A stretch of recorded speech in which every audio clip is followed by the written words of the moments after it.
اور اس کو جادو کا کھانا کھلا کر اتنا بڑا کر لیا کہ وہ بلی کی طرح بڑا ہو گیا۔ پھر اس نے اس کو وہ گولا نکلوا دیا۔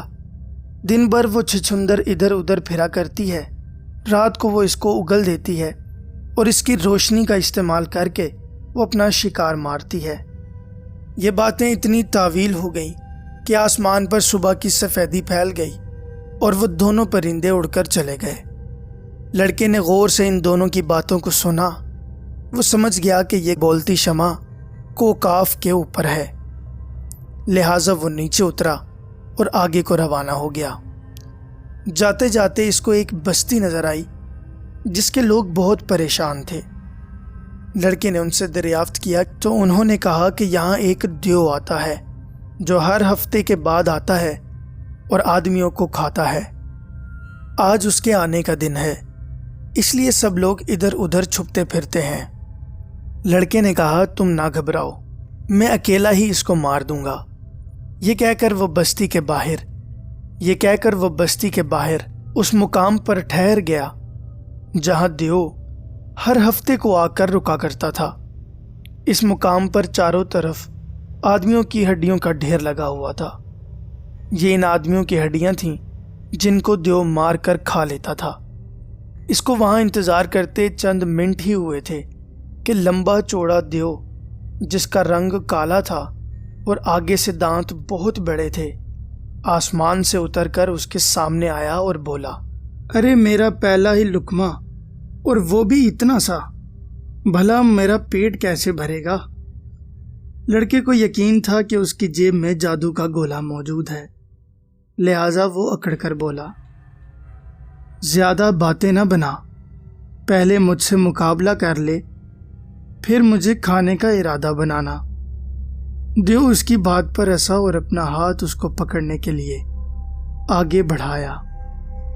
لڑکے نے اس کا ہاتھ اپنی طرف آتے دیکھ کر اس کی انگلیوں کو اپنی گرفت میں لے لیا اور ایک جھٹکا مارا۔ اس کی انگلیاں ٹوٹ گئیں۔ اب وہ مارے درد کے چیخنے لگا۔ اب کہ دیو نے دوسرا ہاتھ اس کو پکڑنے کے لیے بڑھایا، لڑکے نے اس کا دوسرا ہاتھ جو پکڑ کر کھینچا تو جڑ سے اکھاڑ دیا۔ اب تو دیو کا مارے درد کے برا حال ہونے لگا۔ اس کو یقین ہو گیا کہ یہ لڑکا جان سے ہی مار دے گا، لہٰذا وہ اس کے قدموں میں گر کر بولا، مجھے جان سے نہ ماریے، میں آپ کے بہت کام آؤں گا، اور میں اس کا وعدہ کرتا ہوں کہ کبھی اس بستی کا رخ نہ کروں گا۔ لڑکے نے کہا، تیرے دونوں ہاتھ تو بیکار ہو گئے، تو میرے کیا کام آئے گا؟ دیو نے کہا، اگر میری جان بخشی کر دی جائے تو میں چشمہ سلیمانی میں جا کر نہا لوں گا، میرا ہاتھ فوراً ٹھیک ہو جائے گا۔ لڑکے نے کہا، اچھا میں تمہیں معاف کرتا ہوں، لیکن خبردار اب ادھر کا رخ نہ کرنا۔ دیو نے اس کا بہت بہت شکر ادا کیا اور بولا، آپ یہیں ٹھہریے، میں ابھی نہا کر آتا ہوں، اگر آگے کہیں جانے کا ارادہ ہے تو میں منٹوں میں آپ کو پہنچائے دیتا ہوں۔ لڑکے نے اس کی بات مان لی اور وہیں انتظار کرنے لگا۔ اتنے میں بستی کے آدمی اس کو زندہ سلامت دیکھ کر اس کے پاس آئے اور اس کے قدموں پر گر پڑے۔ لڑکے نے ان سب کو تسلی دی کہ اب وہ دیو آئندہ سے ان کو نہیں ستائے گا۔ وہ لوگ خوشی خوشی اپنے گھروں کو لوٹ گئے۔ اتنے میں وہی دیو بالکل اچھا ہو کر واپس آ گیا اور بولا، چلیے اب کہاں چلنا چاہتے ہیں؟ لڑکے نے کہا، مجھے کوہکاف جانا ہے۔ اس نے کہا، مجھے چلنے میں تو عذر نہیں ہے، لیکن راستے میں بہت سارے دیو کی اور جنات کی سلطنت پڑتی ہے، آپ وہاں سے کیسے گزریں گے؟ لڑکے نے کہا، تم مجھ کو پہلے دیو کی سلطنت تک پہنچا دینا، جب میں اس کو جیت لوں گا تو آگے چلنا۔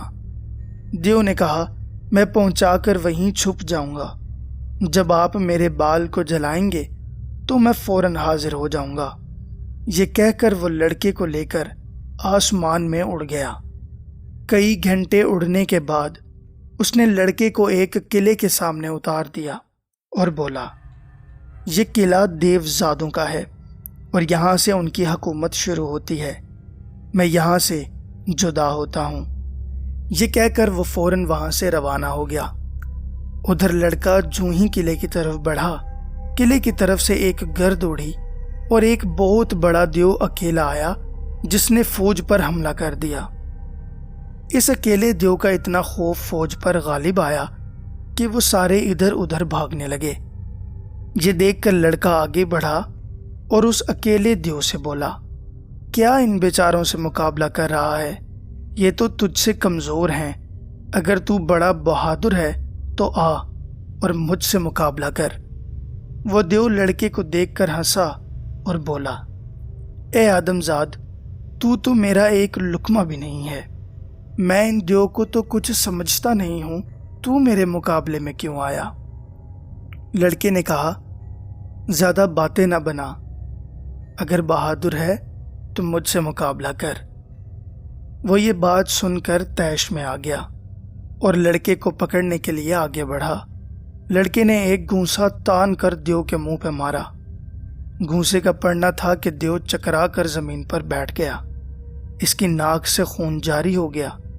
اپنے دشمن کو بے بس دیکھ کر سارے دیو دوڑ پڑے اور انہوں نے اس دیو کے ہاتھ پیروں میں ہتکڑی اور بیڑی ڈال دی اور اس کو قید کر کے قلعے کے اندر لے گئے۔ دیو کا بادشاہ قلعے سے باہر نکل آیا اور لڑکے کی بڑی خاطر مدارت کی اور شکریہ ادا کیا۔ لڑکے نے بال جلائے اور اس کا دیو فوراً حاضر خدمت ہو گیا۔ لڑکا فوراً دیو کے کندھوں پر بیٹھ گیا اور آگے روانہ ہو گیا۔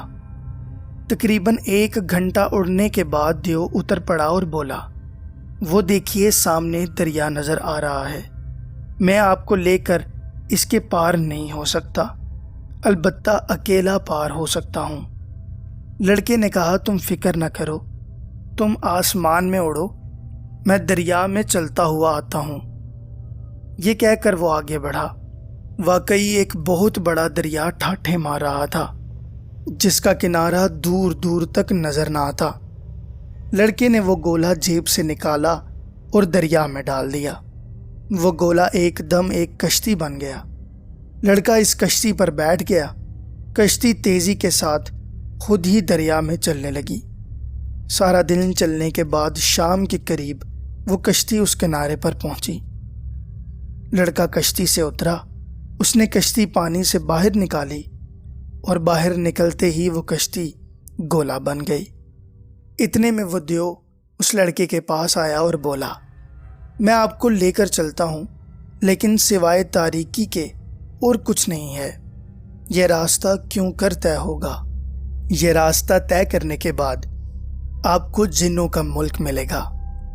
لڑکے نے کہا، تم فکر نہ کرو اور چلو۔ دیو اس کو لے کر اڑا۔ کوئی 1 گھنٹے کے بعد وہ ایک ایسے علاقے میں پہنچے جہاں کچھ بھی دکھائی نہ دیتا تھا۔ لڑکے نے وہ گولا پھر سے نکالا۔ چاروں طرف روشنی ہو گئی۔ اب دیو اس گولے کی روشنی میں اڑنے لگا یہاں تک کہ رات ختم ہو گئی اور اگلے دن کا سورج طلوع ہو گیا۔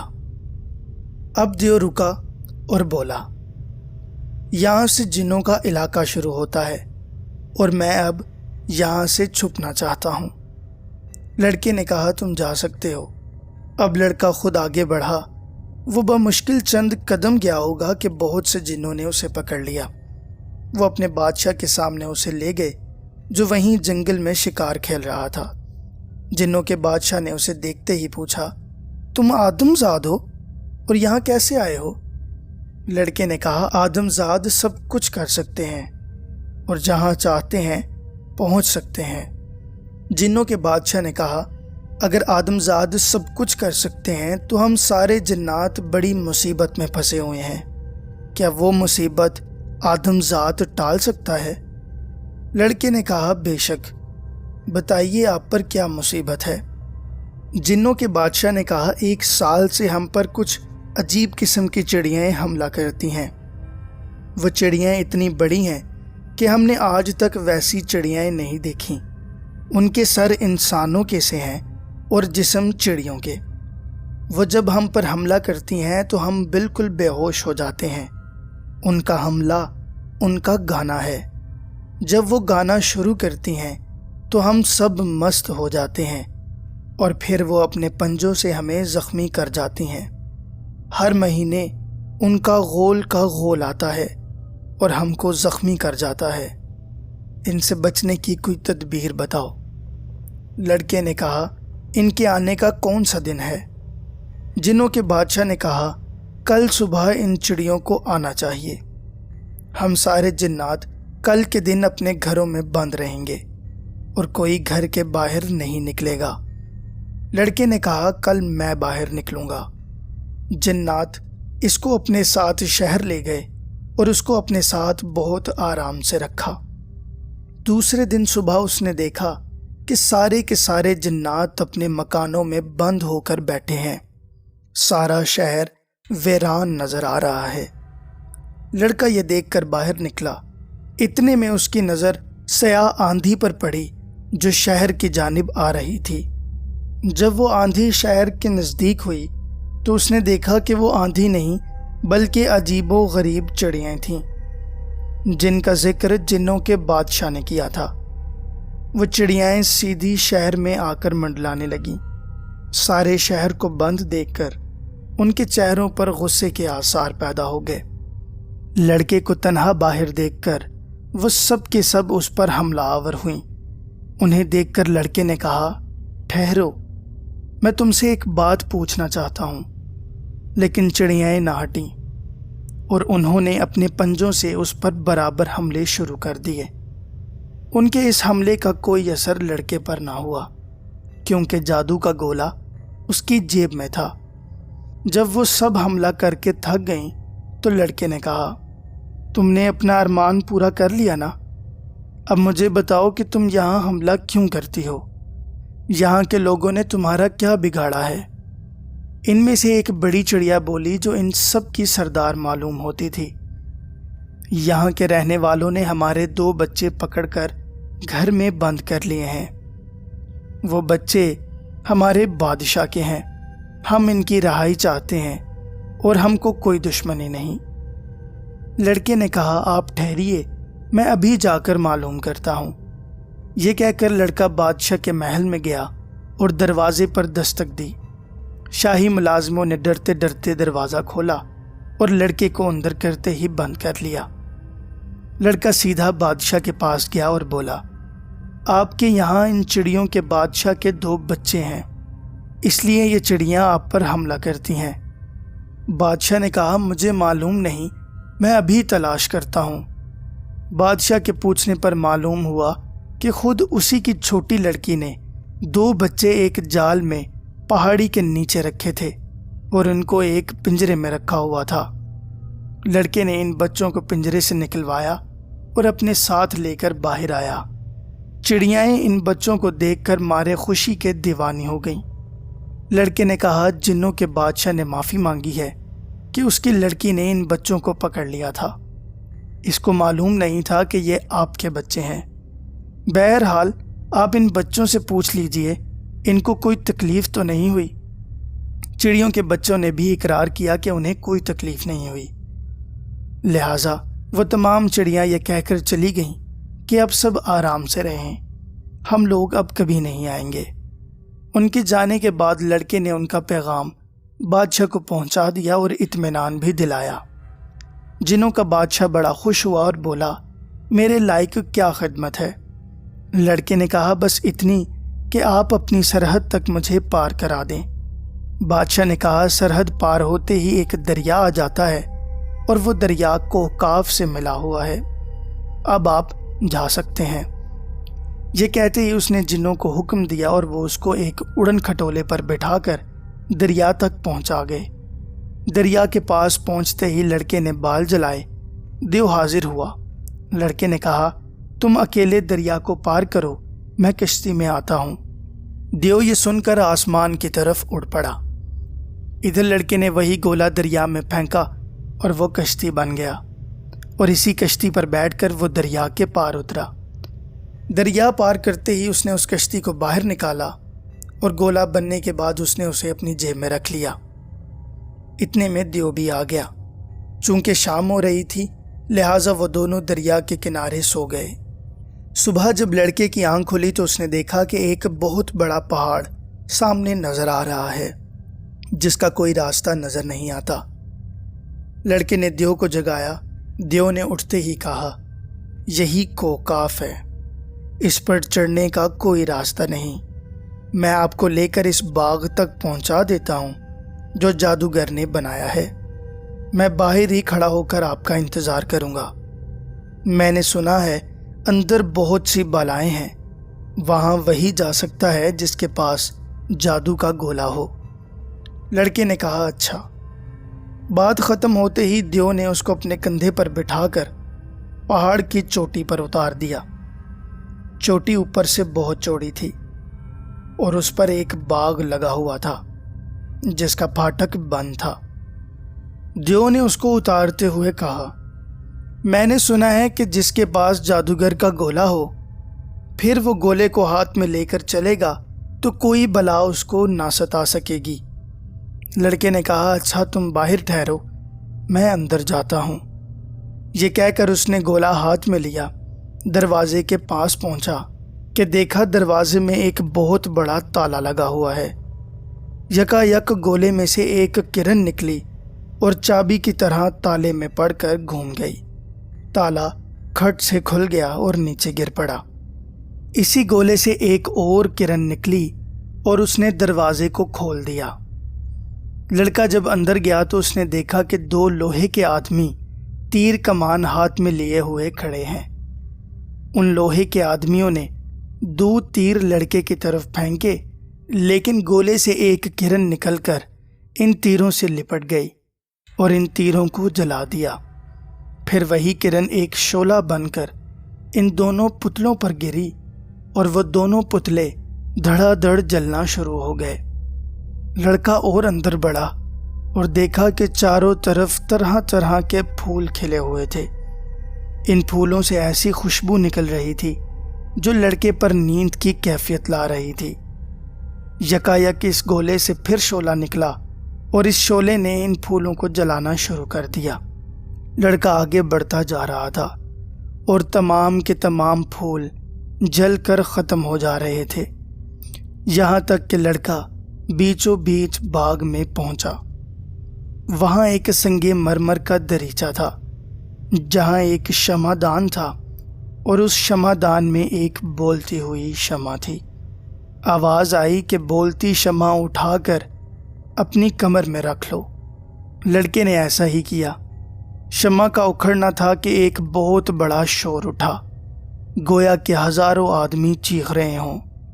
یکا یک وہ سارا باغ دھواں بن کر اڑ گیا۔ اب جو دھواں صاف ہوا تو لڑکے نے دیکھا کہ خالی زمین پڑی ہے اور سامنے دیو کھڑا تھر تھر کانپ رہا ہے۔ لڑکے نے اسے بہت تسلی دی اور شمع کو اپنی کمر میں رکھ کر بہت خوش ہوا۔ پھر اسی دیو پر بیٹھ کر وہ واپسی وطن کو لوٹا۔ وہ اپنے وطن کی شہر پناہ میں داخل ہوا۔ اس نے دیو کو وہاں سے رخصت کیا اور اسی طرح وہ شاہی محل کے دروازے پر پہنچا اور سپاہیوں سے بولا، مجھے بادشاہ سلامت کے حضور میں پہنچا دو۔ سپاہی اسے لیے ہوئے بادشاہ کے حضور میں گئے۔ بادشاہ اس وقت عدالت کر رہا تھا۔ اس کے سامنے مقدمہ پیش تھا۔ مقدمہ یہ تھا کہ ہیرے کے دو دعوے دار تھے۔ ایک کہتا تھا کہ یہ ہیرا میرا ہے اور دوسرا کہتا تھا کہ میرا ہے، اور دونوں اس بات پر قسم کھاتے تھے اور گواہ دونوں میں سے ایک کا بھی نہیں تھا۔ بادشاہ مقدمے کا فیصلہ کرتے ہوئے حیران تھا۔ لڑکے کو عدالت میں دیکھ کر پوچھا، یہ لڑکا کون ہے اور یہاں کیوں آیا ہے؟ لڑکے نے کہا، جہاں پناہ میں بولتی شمع حضور کے واسطے لے کر آیا ہوں۔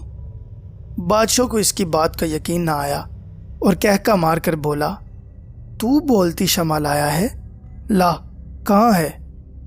لڑکے نے کمر سے وہ شمع نکال کر بادشاہ کو دی۔ شمع معمولی قسم کی تھی۔ بادشاہ نے کہا، اس کا کیا ثبوت ہے کہ یہ بولتی شمع ہے؟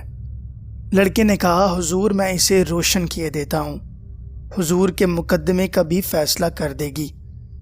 بادشاہ بہت خوش ہوا اور بولا، اچھا روشن کرو۔ لڑکے نے بڑھ کر وہ شمع روشن کی اور کہا، اے بولتی شمع، اس وقت جہاں پناہ کے سامنے کس قسم کا مقدمہ ہے؟ شمع نے صاف آواز سے کہا، ایک ہیرے کے 2 دعوے دار ہیں، دونوں قسمیں کھاتے ہیں، گواہ دونوں میں سے ایک کا بھی نہیں، کیوں جہاں پناہ، ہے نا یہ بات؟ بادشاہ نے کہا، ہاں اے شمع، یہی بات ہے۔ شمع نے کہا، حضور، اس کا فیصلہ یہ ہے کہ آپ اس ہیرے کو اسی وقت پسوا کر آدھی آدھی خاک دونوں کو دے دیجئے۔ اتنے میں ہیرے کا ایک دعوے دار بولا، نہیں نہیں، میں اپنا دعویٰ اٹھا لیتا ہوں، جہاں پناہ یہ ہیرا آپ اسی کو دے دیں، کیا فائدہ کہ یہ دونوں کے کسی کام کا نہ رہے۔ اب شمع پھر بولی، جہاں پناہ یہ ہیرا اسی آدمی کا ہے، دوسرا جھوٹا ہے، چونکہ یہ اس کا خریدار ہے اور اس کے دل کو دکھ ہوا ہے کہ اتنی رقم بیکار جائے گی، کم از کم دوسرے کو ہی فائدہ پہنچ جائے۔ دوسرے کا چونکہ ہیرا خریدا ہوا نہیں تھا، لہٰذا اس کے دل کو کوئی صدمہ نہیں پہنچا۔ بادشاہ اس عجیب و غریب فیصلے کو سن کر بہت خوش ہوا اور اس نے اپنے وعدے کے مطابق اپنی آدھی سلطنت فوراً لڑکے کو دے دی اور اس کی شادی بھی اپنی لڑکی سے کروا دی۔ دوستوں، یہ کہانی آپ کو سنانے کا مقصد یہ تھا کہ جب کوئی بھی آدمی کسی بھی کام کا ارادہ کر لیتا ہے تو پھر وہ اس کام کو پورا کر کے ہی رہتا ہے، چاہے راستے میں کتنی ہی مشکلات کیوں نہ درپیش ہوں۔